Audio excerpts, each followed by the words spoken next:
Hello दोस्तों, स्वागत है आपका मेरे YouTube channel let's do change पर। मैं हूं आपका दोस्त नितिन मिश्रा। हम लोग इकोनॉमिक्स में पंचवर्षीय योजना के बारे में पढ़ रहे हैं और आज ये पंचवर्षीय योजना की दूसरी क्लास है। हम लोगों ने प्रथम पंचवर्षीय योजना और दूसरी पंचवर्षीय योजना पढ़ ली है। हमने पढ़ा कि प्रथम पंचवर्षीय योजना में 3 बहुउद्देशीय परियोजनाओं की स्थापना की गई थी। कौन कौन सी परियोजना? सबसे पहले दामोदर नदी घाटी परियोजना, भाखड़ा नांगल परियोजना और हीराकुंड बांध परियोजना।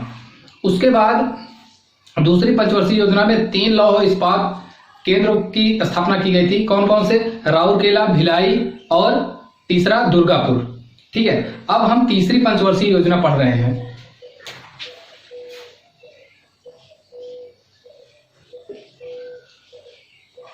तृतीय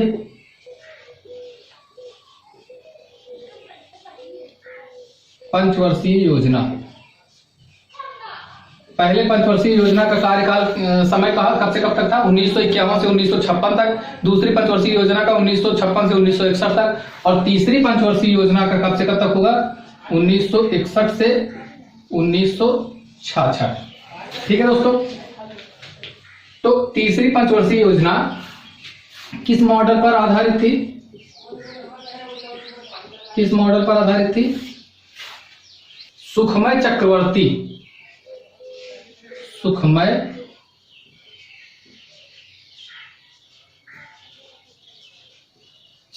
मॉडल। सुखमय चक्रवर्ती मॉडल पर आधारित थी। और इसका उद्देश्य क्या था? इसका उद्देश्य क्या था? इसका उद्देश्य था कृषि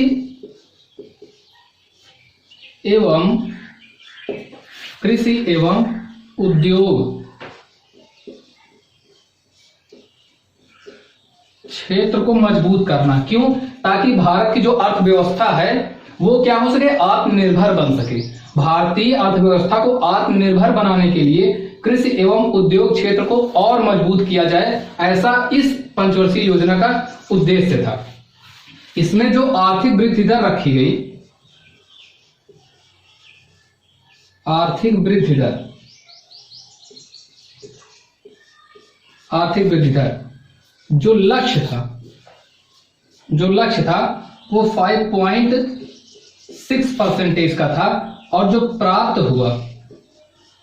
प्राप्त थी वो 2.4% थी। यानी कि ये जो पंचवर्षीय योजना थी ये पूरी तरीके से विफल रही। यानी कि जो तीसरी पंचवर्षीय योजना है वो पूरी तरीके से विफल रही। तीसरी पंचवर्षीय योजना में कृषि और उद्योग क्षेत्र को और मजबूत करने की योजना बनाई गई थी ताकि जो भारतीय अर्थव्यवस्था है वो पूरी तरीके से आत्मनिर्भर बन सके। लेकिन ये पंचवर्षीय योजना पूरी तरीके से असफल हो गई। और इसके असफल होने का कारण क्या था? सबसे पहला तो 1962 में इंडिया और चाइना का युद्ध। दोस्तों, उस समय प्रधानमंत्री थे जवाहरलाल नेहरू। प्रधानमंत्री जवाहरलाल नेहरू जो थे वो भारत और चीन भाई भाई का खेल खेल रहे थे। लेकिन उनको क्या पता था कि उन्हीं का भाई उनके छुरा घोंप देगा। तो 1962 में चाइना ने भारत पर आक्रमण कर दिया और इस युद्ध में भारत की क्या हुई? हार हुई। इस युद्ध में क्या हुई? भारत की हार हो गई। और इसी युद्ध के पश्चात जवाहरलाल नेहरू की तबीयत जो है खराब रहने लगी और 1964 में जवाहरलाल नेहरू की मृत्यु हो गई। 1964 में जवाहरलाल नेहरू की मृत्यु हो गई और इनके स्थान पर गुलजारी लाल नंदा कार्यवाहक प्रधानमंत्री के रूप में कार्य किए। और उसके बाद लाल बहादुर शास्त्री प्रधानमंत्री बने भारत के। फिर उसके बाद इंदिरा गांधी बनी। इसी तरह क्रम चलता गया। 1964 में जवाहरलाल नेहरू की मृत्यु हो गई और 1965 में हमारा जो पड़ोसी देश है वो तो मौके पर चौका मारना अच्छी तरीके से जानता है। उसको एहसास हो गया था कि चाइना से युद्ध हारने के बाद भारत इस समय कमजोर है। तो उसने क्या किया कि 1965 में भारत पर आक्रमण कर दिया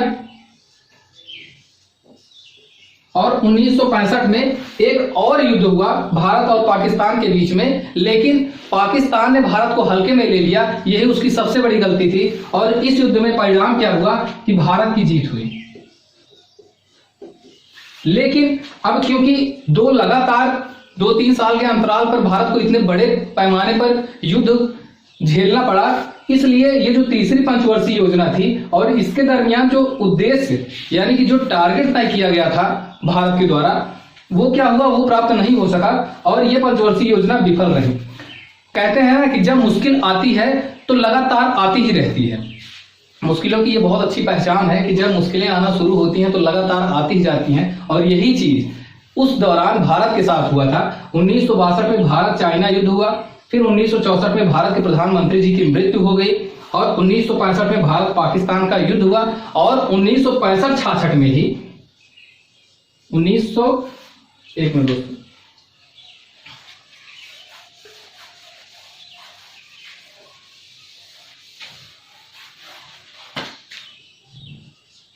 उन्नीस सौ 65-66 में ही एक बहुत भयंकर सूखा पड़ गया। उस समय क्या पड़ गया, सूखा पड़ गया। और यही मेन कारण थे कि तीसरी पंचवर्षीय योजना इतनी बुरी तरीके से विफल रही।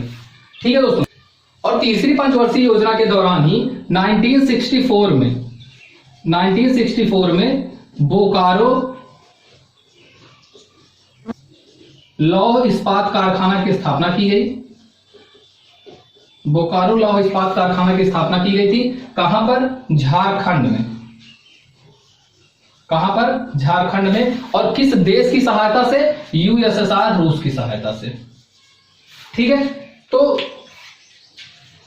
इतनी समस्याओं के बाद भी 1964 में भारत ने बोकारो लौह इस्पात कारखाना की स्थापना की और किस देश की सहायता से, यूएसएसआर, रूस की सहायता से। कहां पर, झारखंड में की थी। ठीक है। और 1964 में ही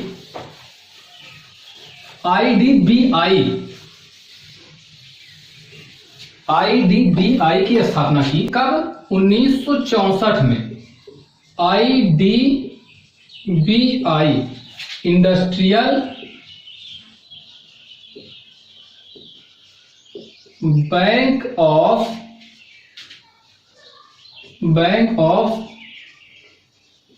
डेवलपमेंट इंडिया, भारतीय औद्योगिक विकास बैंक। किसकी, भारतीय औद्योगिक विकास बैंक की स्थापना की गई। कब, 1964 में भारतीय औद्योगिक विकास बैंक की स्थापना की गई। भारतीय औद्योगिक विकास बैंक की स्थापना की गई 1964 में। और ये किस लिए स्थापित की गई थी, ताकि जो भारत में इंडस्ट्रीज हैं उनको लोन दिया जा सके और वो अच्छी तरीके से कार्य कर सके, ताकि भारत में रोजगार बढ़े और आर्थिक स्थिति भारत की मजबूत हो। इस उद्देश्य से 1964 में आईडीबीआई की स्थापना की गई थी। बहरहाल ये इस समय प्राइवेटाइज कर दिया गया है और इसके जो शेयर हैं वो एलआईसी ने खरीद लिए थे। ठीक है। उसके बाद 1965 में एफसीआई, 1965 में एफसीआई की स्थापना की गई, यानी कि food corporation of India. Food corporation of India, इसकी स्थापना कब की गई थी, 1965 में। इसका काम क्या होता था, ये एमएसपी पर खरीद करती थी। इसका काम क्या था कि ये एमएसपी यानी कि मिनिमम सपोर्ट प्राइस,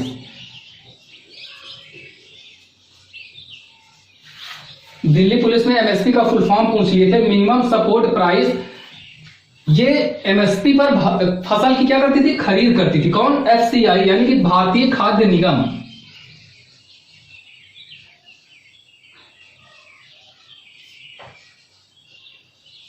भारतीय खाद्य निगम इसकी स्थापना कब की गई थी? 1965 में। और इसका कार्य क्या था कि एमएसपी पर फसल की खरीद करना, ये एफसीआई का कार्य था। ठीक है दोस्तों, तो इतना तो हम लोगों ने बात कर लिया है। उसके बाद 1965 में ही कृषि कीमत आयोग की स्थापना की गई। कृषि कीमत आयोग की स्थापना की गई कब? 1965 में। फिर उसके बाद 1985 में इसका नाम बदलकर कृषि कीमत एवं लागत आयोग यानी commission for agriculture cost and price रख दिया गया। 1965 में कृषि कीमत आयोग की स्थापना की गई, जिसका नाम बदलकर 1985 में कृषि कीमत एवं लागत आयोग रख दिया गया, commission for agriculture cost and price. और इसका काम क्या होता था कि किसानों के लिए जो एमएसपी होती थी, फसल पर जो एमएसपी होती थी, वो एमएसपी कौन तय करता था? कृषि कीमत एवं लागत आयोग तय करता था। ये एमएसपी तय करती थी और एफसीआई क्या करती थी कि एमएसपी पर फसलों को खरीदती थी। ठीक है दोस्तों, तो ये थी तृतीय पंचवर्षीय योजना। उसके बाद हम आते हैं चतुर्थ पंचवर्षीय योजना पर। तो देख दोस्तों, मैं आप लोगों को बता दूं कि जब 1962 और 1965 में युद्ध हुआ और 1965-66 में सूखा पड़ गया, तो भारत इस स्थिति में नहीं था कि वो फिर से कोई पंचवर्षीय योजना ला सके। उसके बाद उसने क्या किया? 1966 से 1969 तक को योजना अवकाश का दर्जा कहा गया और इसमें भारतीय सरकार ने यह तय किया कि हम वार्षिक योजना लाएंगे, यानी कि एक साल के लिए हम योजना लाएंगे और उसके तहत हम कार्य करेंगे। ठीक है, तो 1966 से 69 तक के समय को योजना अवकाश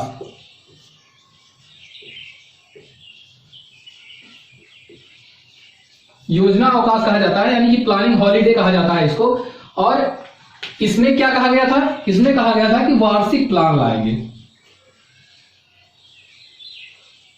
इसमें क्या कहा गया था कि हम वार्षिक योजना बनाएंगे और उसके तहत कार्य करेंगे। ठीक है दोस्तों, तो 1966 से 69 तक के समय को योजना अवकाश कहा गया था और इसमें वार्षिक योजना लाने की बात कही गई थी और उसके हिसाब से इन्होंने कहा था कि हम आर्थिक वृद्धि दर को बढ़ाएंगे। और ये योजना अवकाश क्यों आया था? क्योंकि जो तीसरी पंचवर्षीय योजना थी वो पूरी तरीके से विफल रही और भारत इस स्थिति में नहीं था कि वो फिर से कोई पंचवर्षीय योजना ला सके और उसके तहत कार्य कर सके। इसलिए 1966 से 69 तक के समय को वार्षिक योजना कहा गया। दोस्तों, 3 पंचवर्षीय योजना, 3-5 ईयर प्लान तो पूरी तरीके से आए। उसके बाद क्या आया? 3 साल का प्लानिंग हॉलीडे, यानी कि क्या आया? योजना अवकाश आया 3 साल के लिए। ठीक है, अब इस योजना अवकाश के दौरान क्या क्या कार्य हुए? सबसे पहले तो हरित क्रांति।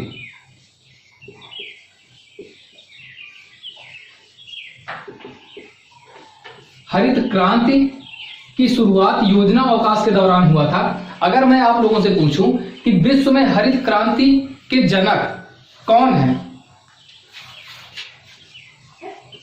विश्व में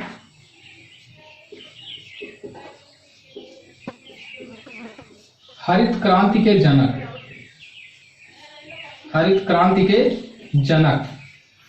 दोस्तों, एक ये प्रश्न और दूसरा भारत में हरित क्रांति के जनक। भारत में हरित क्रांति के जनक, ये दोनों प्रश्न बहुत ज्यादा इंपॉर्टेंट हैं। ये बहुत बार प्रश्न पूछे गए हैं।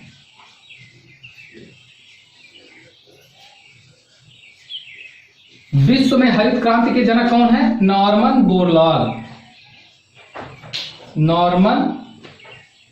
बोरलॉग। और भारत में हरित क्रांति के जनक कौन है? MS स्वामीनाथन।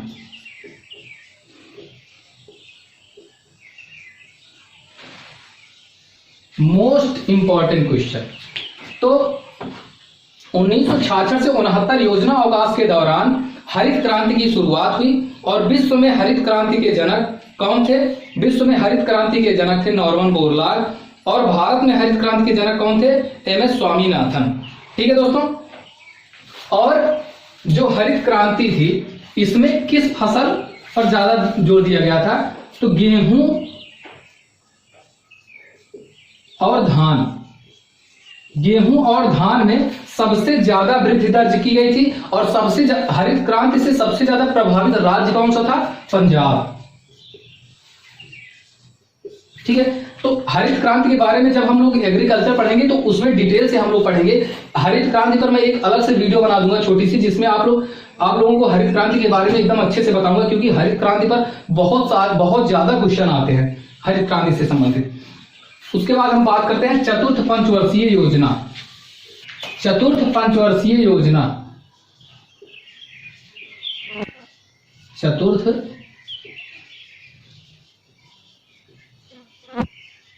पंचवर्षीय योजना, इसका समय कब से कब तक है? 1969 से 1974 तक।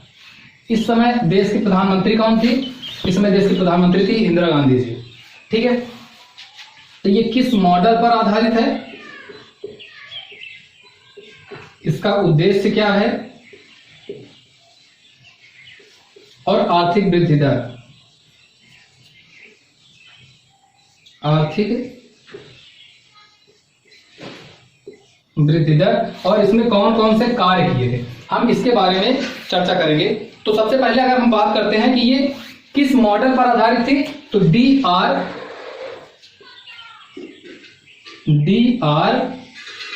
गाडगिल, ये डी आर गाडगिल मॉडल पर आधारित थी। और इसका उद्देश्य क्या था? स्थिरता के साथ विकास तथा आत्मनिर्भरता की प्राप्ति। इसका उद्देश्य क्या था? स्थिरता के साथ विकास, स्थिरता के साथ विकास, विकास तथा आत्मनिर्भरता की प्राप्ति, तथा आत्मनिर्भरता की प्राप्ति। आर्थिक वृद्धि दर की बात करें तो इसमें लक्ष्य कितना रखा गया? लक्ष्य रखा गया 5.5% का, और प्राप्त कितना हुआ? 3.3%। कितना प्राप्त हुआ? 3.3%। तो दोस्तों जो चतुर्थ पंचवर्षीय योजना थी उसका समय है 1969 से 1974 तक। ये किस मॉडल पर आधारित थी? डी आर गाडगिल मॉडल पर आधारित थी। उसका उद्देश्य क्या था? स्थिरता के साथ विकास तथा आत्मनिर्भरता की प्राप्ति। और आर्थिक वृद्धि दर इसमें लक्ष्य रखा गया 5.5% का, और प्राप्ति हुआ 3.3%। मैं आप लोगों को एक चीज बता दूं कि जो ये आर्थिक वृद्धि दर है ये कभी प्रश्न में पूछा नहीं जाता है। ये मैं बस आपको जानकारी के लिए बता देता हूं कि किस पंचवर्षीय योजना में कितनी आर्थिक वृद्धि दर रखी गई थी और कितनी प्राप्त की गई। ठीक है।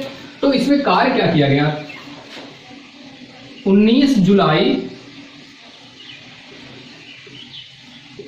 1969 को 14 बड़े बैंकों का राष्ट्रीयकरण किया गया। कितने बैंकों का?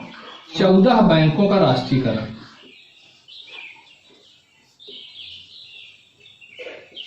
14 बैंकों का 14 बैंकों का राष्ट्रीयकरण किया गया। ये राष्ट्रीयकरण क्यों किया गया? देखिए, जो इंदिरा गांधी जी थी उनको गरीबों से बहुत ज्यादा लगाव था और वो चाहती थी कि जितना ज्यादा फायदा अमीरों को हो रहा है उसमें से कुछ हिस्सा फायदा गरीबों को भी हो। क्या होता था कि ये जो बैंक थे ये क्या करते थे कि जो अमीर व्यक्ति होते थे उनको तो लोन प्रोवाइड कर देते थे, उनको सारी सुख सुविधाएं प्रदान करते थे, लेकिन जो रूरल क्षेत्र के लोग थे उन पर इन बैंकों का ध्यान नहीं जाता था। अगर उनको कोई कार्य करना होता था तो उनको लोन नहीं प्राप्त होता था। तो इंदिरा जी ने क्या कहा कि चलिए अब आप हमारे अंडर में हैं, अब जैसा मैं कहूंगी वैसा आप करेंगे। तो उन्होंने क्या किया कि 14 बैंकों का राष्ट्रीयकरण कर दिया। राष्ट्रीयकरण का मतलब क्या होता है कि अब वो बैंक किसके पास है, अब उन पर अथॉरिटी किसकी है, सरकार की है। जो सरकार कहेगी वही अब उन बैंकों को करना पड़ेगा। ठीक है, तो जब 14 बैंकों का राष्ट्रीयकरण कर दिया गया तब क्या हुआ कि जो गरीब व्यक्ति थे वो भी अगर चाहे तो लोन ले सकते थे। ये सब सुविधाएं उसके बाद प्राप्त होने लगी। किन बैंकों का राष्ट्रीयकरण किया गया, जिनकी पूंजी जो थी, जिनकी पूंजी 50 या 50 करोड़ से अधिक थी, उनका राष्ट्रीयकरण कर दिया गया। कब, 19 जुलाई 1969 को। अब आप लोगों के लिए मेरा एक प्रश्न है, मैं आप लोगों को एक चीज बता देता हूं कि अभी तक भारतीय इतिहास में 2 बार बैंकों का राष्ट्रीयकरण किया गया है। एक 1969 में 14 बैंकों का राष्ट्रीयकरण किया गया है और दूसरी बार 1980 में राष्ट्रीयकरण किया गया है। अब आज से मैं आपके लिए एक प्रश्न है कि जब 1980 में बैंकों का राष्ट्रीयकरण किया गया था तब कितनी बैंकों का राष्ट्रीयकरण किया गया था। जो लोग इस प्रश्न का जवाब दे देंगे उनके लिए एक टॉफी 2 रुपए वाली। ठीक है, तो ये हो गया। उसके बाद 18 मई 1974 को पहला भूमिगत नाभिकीय परीक्षण किया गया। पहला भूमिगत नाभिकीय परीक्षण किया गया जिसका नाम क्या रखा गया, जिसका नाम रखा गया लाफिंग बुद्धा, यानी हंसता हुआ बुद्ध। क्या नाम रखा गया, लाफिंग बुद्धा।